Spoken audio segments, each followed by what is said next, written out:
Hi there, and congratulations on getting into Georgia Tech. We're really lucky to have you. I'm Iman. I'm a rising second-year public policy major here at Georgia Tech, and I wanted to take some time to walk you through the specifics of registration. So I'll provide a list of topics that we'll cover, and you can skip to time codes in the description if you're looking to cover a specific topic. So I'm going to go ahead and share my screen. And okay.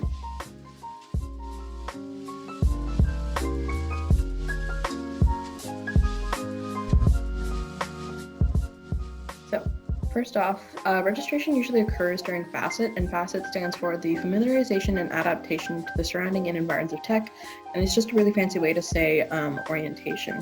So FASET has multiple sessions throughout summer before students come to campus, and during each FASET, classes will gradually open up and seats will start to be filled, but seats are added during every FASET session. So for this reason, we recommend that you register for the earliest FASET session that you can so that you can have your first shot at seats in several of your classes. So after selecting a FASET, you're going to be assigned a time to register, and that's referred to as a time ticket. So I'm on Buzzport right now, and I'm going to click registration.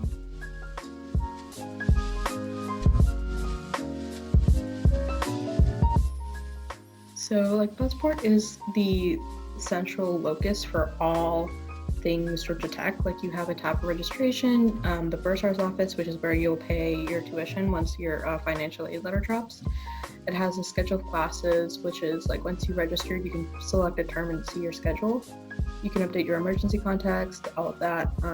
One thing that you should pay attention to is course details here, because it allows you to look up courses and see how they're filling up in real time, so you can see if there's a spot in a class that you really like.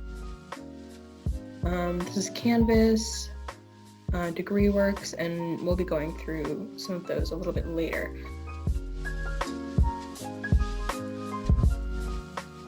So first we're going to go to the registration tab by clicking Oscar, and I'm going to click registration, and I'm going to click add or drop classes.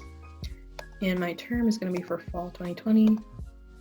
So what you're seeing here is a time ticket, and time tickets are during phase 1 of registration. Phase 1 refers to initially when registration opens up, and usually it's during the previous semester. So if I'm registering for spring, I usually do that in the fall before classes start. Phase 2 registration usually happens when, during the first week of classes, you're allowed to add and drop to sort of make adjustments to your schedule, because last minute changes happen. So that's registration. Okay, and now I'm going to go over because my time ticket is already passed, I'm going to go through what the portal looks like when you click add drop during your time ticket.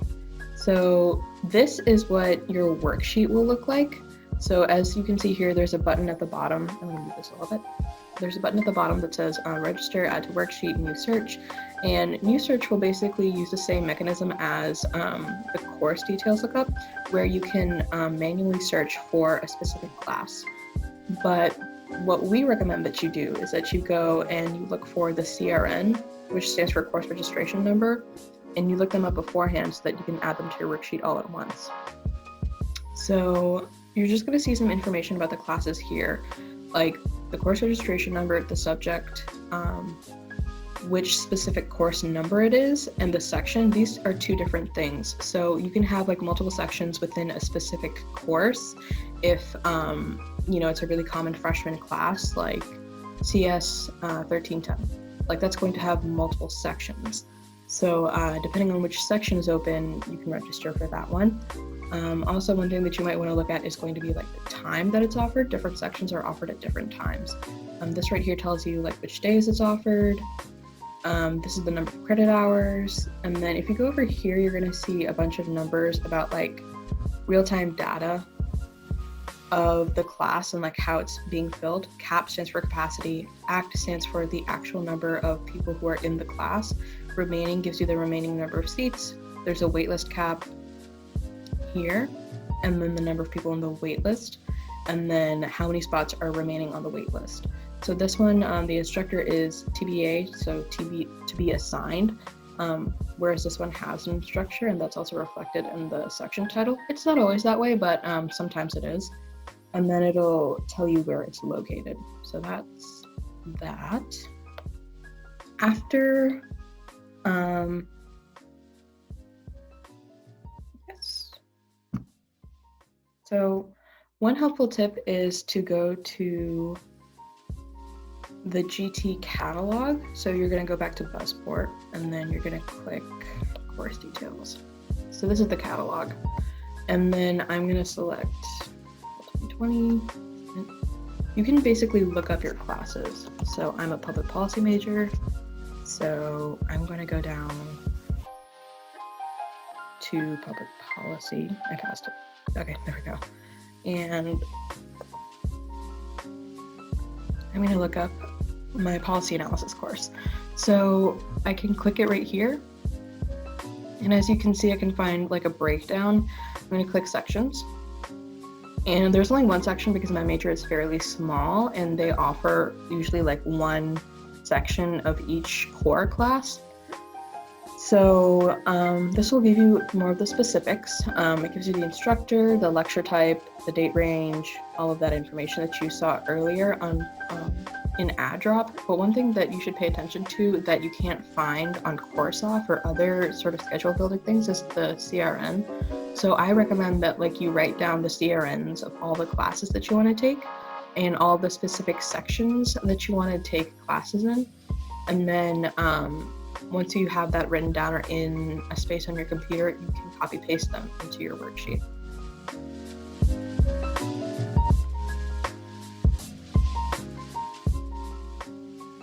Okay, so now I'm going to go to, so one common question you might be asking is how to pick between sections. So the first thing that I'm going to show you is course critique. Course critique is a compilation of student data on how students have done in the past. It can give you like a specific course. So like, I'm going to do Math 7 and 12, I'm taking right now.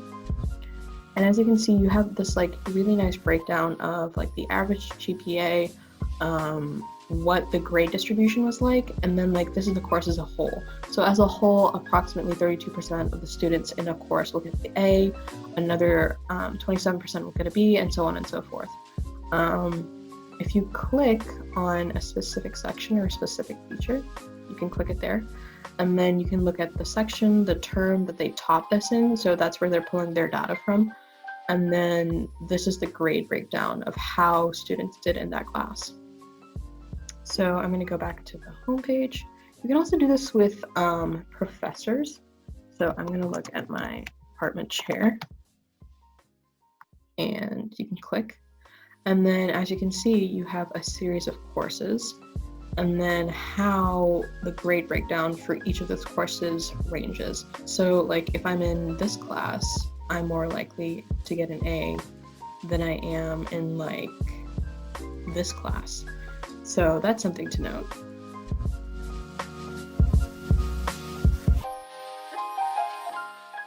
Okay, and another way you can sort of pick between sections is to see like what's available during certain time slots. So this is Courseoff. Courseoff is similar to just other schedule building apps that you can find. One thing that I like about Courseoff is that like it's very visual, and you can sort of share the schedule with like your roommates or with anyone else to sort of like figure out when you guys have class together or when you guys are free. So Courseoff gives you like a series of terms. So I'm going to go back to summer 2020, and like these are the classes I'm taking now. And if I go to fall 2020, these are going to be the classes that I'm taking in the fall. And I built the schedule, and I'll show you how to add classes and add those individually. So if you look at Courseoff, it'll give you like the number of seats left, the time, the section, but it doesn't give you the course registration number. So make sure that you look those up manually before you register. So that's what that looks like. I'm taking a special topics class, and this is the section that I'm registered for. Yeah, that's Courseoff. One thing that you should note about Courseoff is that it can be a little bit problematic, for example, when I'm looking at a core requirement that a lot of people are taking. This is EAS 1600, so Earth and Atmospheric Sciences, and as you can see, like, there are just a lot of time slots. It's not differentiating between which sections are lecture sections and which ones are labs and studio sessions. So that can be a little bit problematic when you're building your schedule if you don't know the difference initially. So make sure that like you go ahead and look through all of them when you're building your schedule. It's helpful to know the section names for that reason. And finally, I'm going to go through DegreeWorks.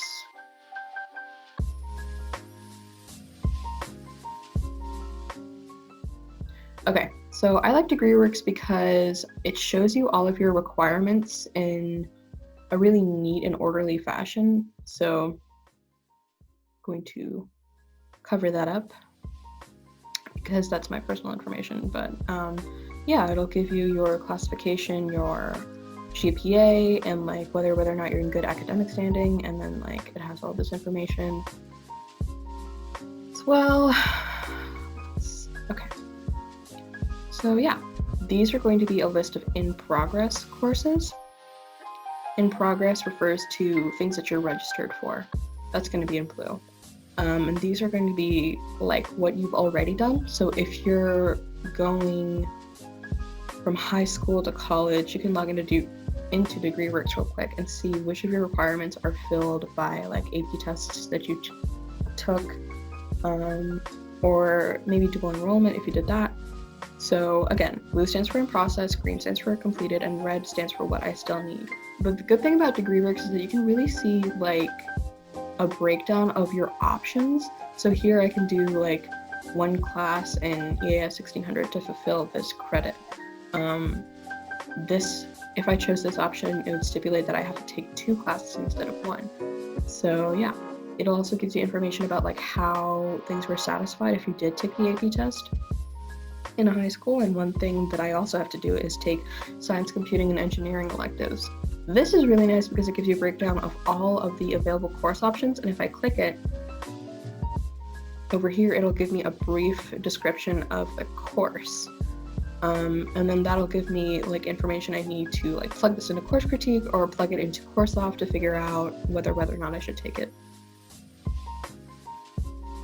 And that's DegreeWorks. Okay, so I'm going to navigate back to Buzzport. Yeah, so stop sharing.